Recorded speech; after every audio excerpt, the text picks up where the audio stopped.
Kalau kita mungkin buat masjid hopping untuk kita salat tarawih, maka apakah salahnya kita buat masjid hopping untuk kita beriktikaf? Bukankah ia lebih menyeronokkan untuk kita?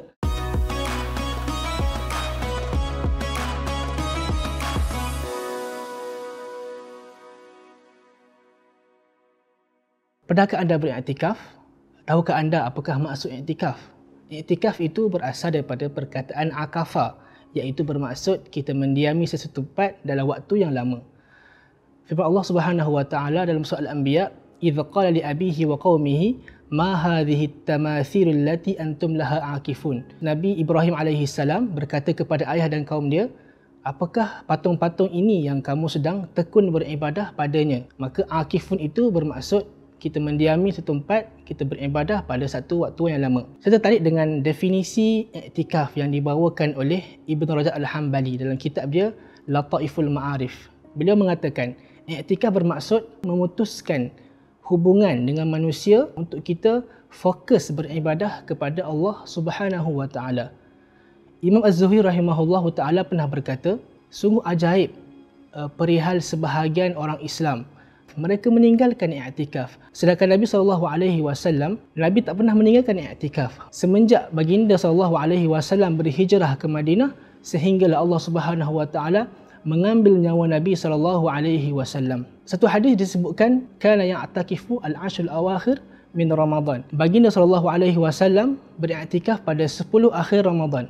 Ini menunjukkan bahawa bentuk i'tikaf yang paling afdal dan paling sempurna adalah kita masuk iktikaf pada 21 Ramadan sehinggalah malam yang terakhir pada bulan Ramadan. Ini bentuk yang paling sempurna. Tapi mungkin sebahagian daripada kita ada yang bekerja dan sebagainya, maka kalau kita beriktikaf pada malam sahaja pun sudah cukup memadai insya-Allah. Dan iktikaf ini juga sebenarnya adalah satu proses tarbiyah, iaitu proses mendidik hati kita. Bayangkan kita datang iktikaf ke masjid dalam keadaan kita bersedia, dalam keadaan tidak ada orang melihat kita, dalam keadaan gelap dan sebagainya, maka kita berzikir mengingat Allah Subhanahu wa taala dan mungkin sehingga air mata kita mengalir. Ada tu hadis disebutkan wa rajulun dzakarallahu khalian fa fadat ainah, dan bagaimana seorang lelaki dia berzikir kepada Allah Subhanahu wa taala sehinggalah air mata dia mengalir. Allah Subhanahu wa taala menjanjikan orang-orang seperti ini dia mendapat naungan pada hari akhirat. Maka di sini saya nak kongsikan 4 tips bagaimana kita dapat memaksimalkan i'tikaf pada bulan Ramadan ini insya-Allah.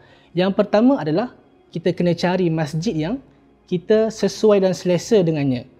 Kalau kita mungkin buat masjid hopping untuk kita salat tarawih, maka apakah salahnya kita buat masjid hopping untuk kita beriktikaf? Bukankah ia lebih menyeronokkan untuk kita? Dan yang kedua adalah kita mesti datang awal ke masjid. Kalau kita dekat rumah, kita tidur dekat rumah, mungkin kita terlepas untuk buat iktikaf dekat masjid. Sebab kat rumah mungkin dengan kata yang selesa dan sebagainya.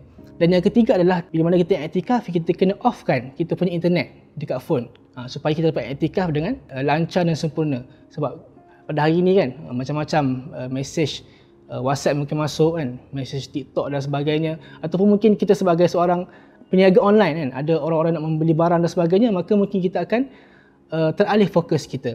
Dan yang keempat, kita buat target. Maksudnya datang ke masjid untuk i'tikaf, kita selesaikan target kita. Lagi kita nak habiskan sejuzuk Al-Quran ataupun nak baca buku tadabbur dan sebagainya. Maka inilah insya-Allah 4 tips yang mungkin akan membantu kita untuk kita menjadikan i'tikaf pada tahun ini i'tikaf yang lebih baik daripada tahun-tahun sebelumnya. Itu sahaja. Wallahu alam. Assalamualaikum warahmatullahi taala wabarakatuh.